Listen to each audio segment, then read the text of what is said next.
రావాల్సిందిగా కోరుతున్నాం. చలుమూరు శ్రీనివాస్ గారు వేదిక రావాల్సిందిగా కోరుతున్నాం. అలాగే పలువురంలో దేవస్థానం ఎక్స్ చైర్మన్ శ్రీ లాల బాజీ గారిని వేదిక రావాల్సిందిగా కోరుతున్నాం. రాజమండ్రికి ఒక వెలవ సంక్షేమ సంఘం తరఫున ఒక ఎత్తుపోయేలాగా ఒక మంచి గుర్తు ఇవ్వాల్సిందిగా పడిన రాజమండ్రి వాసులు దీనికి పూర్తిగా సహకరిస్తారు. మొట్టమొదటిగా 1 లక్ష రూపాయలు నేను డొనేషన్ ఇస్తానని తర్వాత సెలవు తీసుకుంటాను.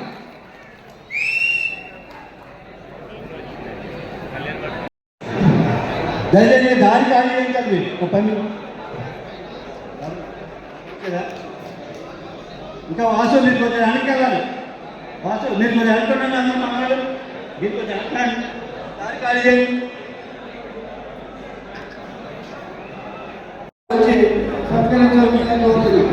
అది ఎలా ఉండండి, ఇలా ఆపండి మీరు.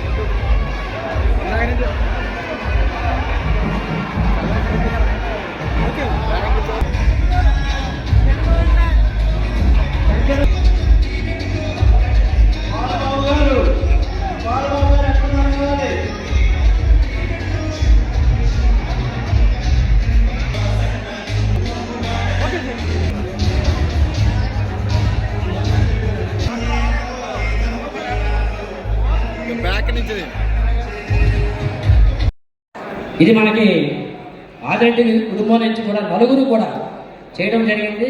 ఇంకొకటి ఉంది వాళ్ళకి ఎంపీగా, అది కూడా అవకాశం వస్తే ఎంపీ కూడా చేయాలని కోరుకుంటూ ఈ రోజున జిల్లా నుంచి ఈస్ట్ వెస్ట్ గోదావరి కృష్ణా జిల్లా నుంచి కూడా చాలామంది వెలువలు రావడం జరిగింది. వాళ్ళందరికీ కూడా నమస్కారం తెలియజేసుకుంటూ ముఖ్యంగా మనకి ఈస్ట్ గోదావరి జిల్లా వెలుమక సంఘం కమిటీ వేయాలి. అప్పారావు ఆధ్వర్యంలో కూర్చొని ఒక కమిటీ కూడా తొందరలో ఏర్పాటు చేస్తామని చెప్పుకుంటూ అలాగే ఈ రోజున ఇంతమంది విచ్చేసిన అందరూ కూడా నా ఉదయపూర్వక ధన్యవాదాలు తెలియజేసుకుంటూ సెలవు తీసుకున్నాం.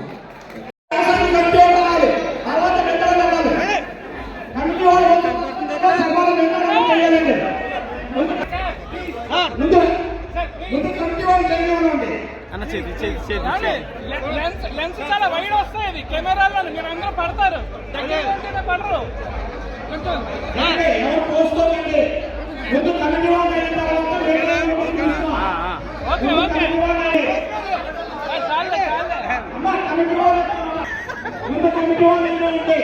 ఇటు ఇటు ఇటు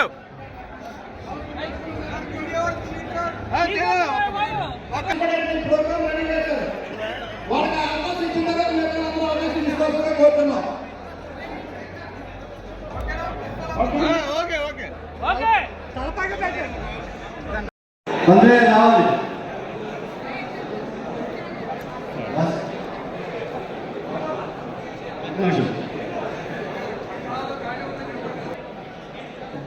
దయచేసి దానికి నుంచున్నామంతా సోదరులారా, దైనిక కార్యక్రమంలో లోపలికి వచ్చి కూర్చోవచ్చే కోరుతున్నాం. ఎవరో నుంచోవద్దు, దయచేసి లోపలికి రండి.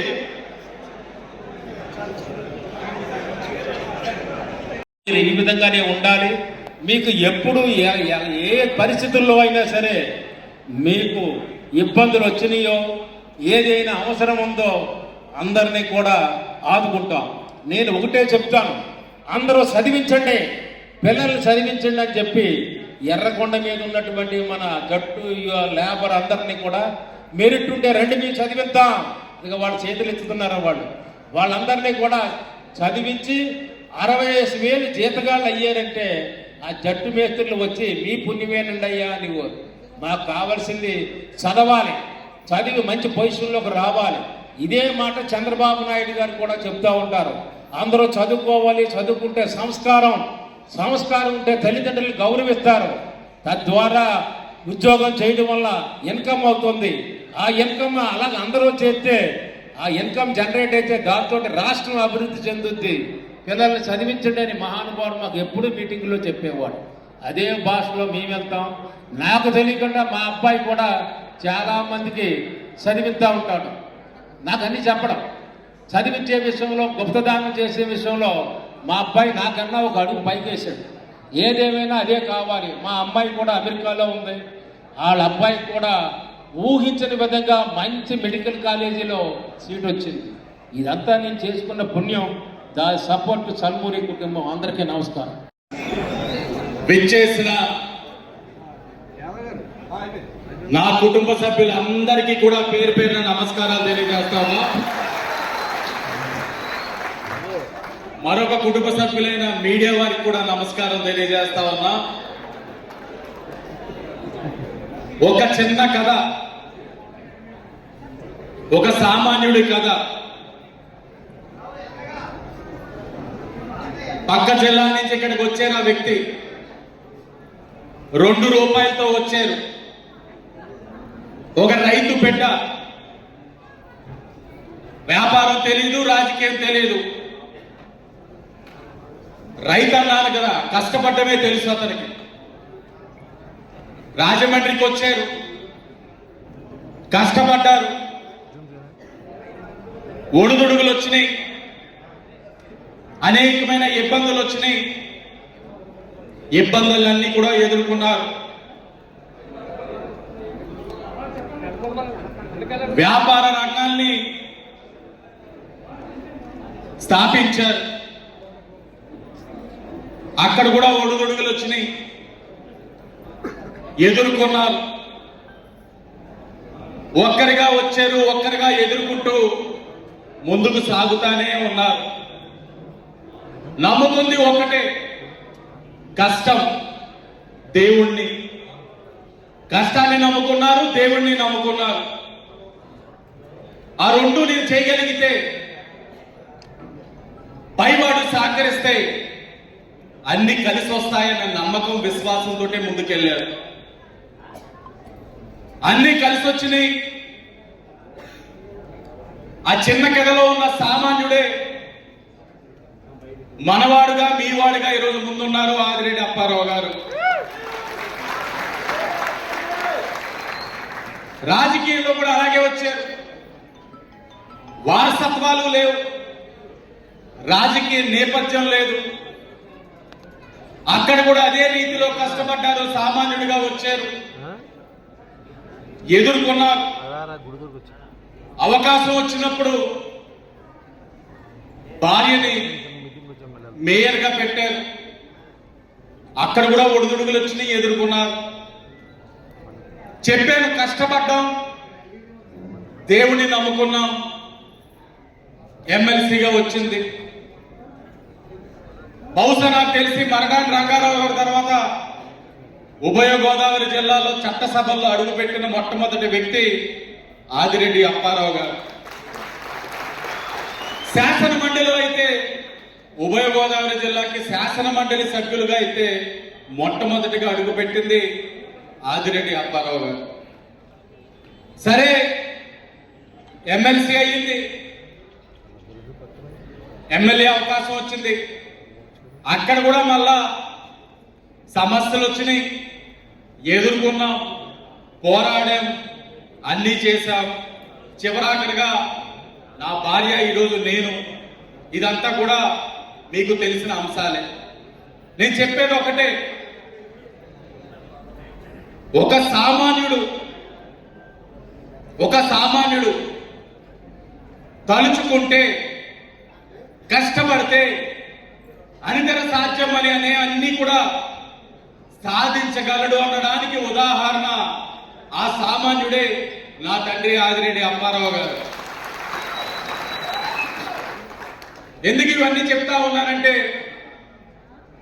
ఇది ఆదిరెడ్డి సొత్తు కాదు, సొంతం కాదు. ఇది అందరి సొంతం. ఇక్కడ ఉన్నవాడు ఎవడైనా సరే ఇదే విధంగా కష్టపడితే ఒక ఎమ్మెల్యే అవ్వగలుగుతాడు, ఒక మేయర్ అవ్వగలుగుతాడు. అది అవుతాదా అని ఆలోచించే ప్రతి ఒక్కడు ఆలోచించండి. ఏ 2 రూపాయలతోటి జీవితం మొదలుపెట్టిన ఆదిరెడ్డి అప్పారావు అవ్వగలిగింది, నేనెందుకు అవ్వలేదని కష్టపడితే ప్రతి సామాన్యుడు కూడా అవ్వగలడు. నమ్మండి, మిమ్మల్ని మీరు నమ్మండి, మీ మీద మీకు విశ్వాసం పెంచుకోండి. 2 రూపాయలు అంటుంటే మా అప్పారావు గారు వెనక నుంచి అంటా ఉన్నాడు, 2 రూపాయలు పదే పదే చెప్తా ఉన్నాడని. 2 రూపాయల జీవితం మర్చిపోలేదు. అలాగే ఈ 5 సంవత్సరాల జీవితం మరవనిది. నేనైతే ఎన్ని కేసులు పెట్టారో అన్ని కేసులు పెట్టారు. నా యావత్ ఆస్తిని అటాచ్ చేసేసారు. ఈ రోజు ఇలా కనబడుతున్నాం కానీ మా దగ్గర చిల్లి గవ్వ ఆస్తి లేదు. మొత్తం అటాచ్మెంట్స్ లోనే ఉన్నాయి. జగన్మోహన్ రెడ్డి గారి పుణ్యం వలన.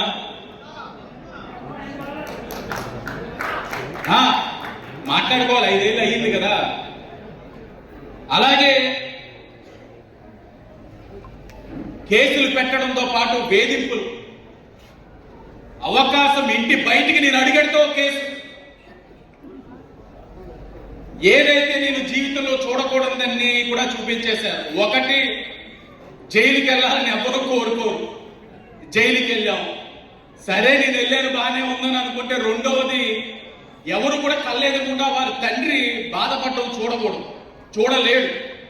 అది కూడా జైల్లో ఉద్దేశపూర్వకంగా నేను నా తండ్రి బాధ చూసి చలించి భయపడి బెదిరి వారు పెట్టిన మాటలకి షరతులు కట్టుబడి వైఎస్ఆర్ కాంగ్రెస్ పార్టీలో చేరాలని కోరారు. తొడగొట్టి నిలబడతానన్నాను, నిలబడ్డాను.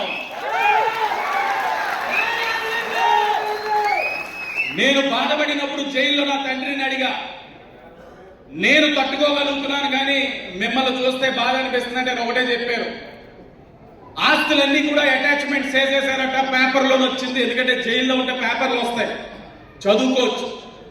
ఏమన్నా రమ్మి పైకి రండి అమ్మ, ఈశ్వర్ గారు మీరు రండి, గిరిజర్ మీరు కూడా చదువుకోవచ్చు. చదివితే ఆదిరెడ్డి కుటుంబం ఆస్తులన్నీ అటాచ్ చేసేసారు అన్నారు. నేను వెంటనే అప్పారావు అడిగితే ఒకటే అన్నారు, నేను 2 రూపాయలతో వచ్చినప్పుడు నా దగ్గర ఏ ఆస్తి లేదు, ఎవరూ లేరు.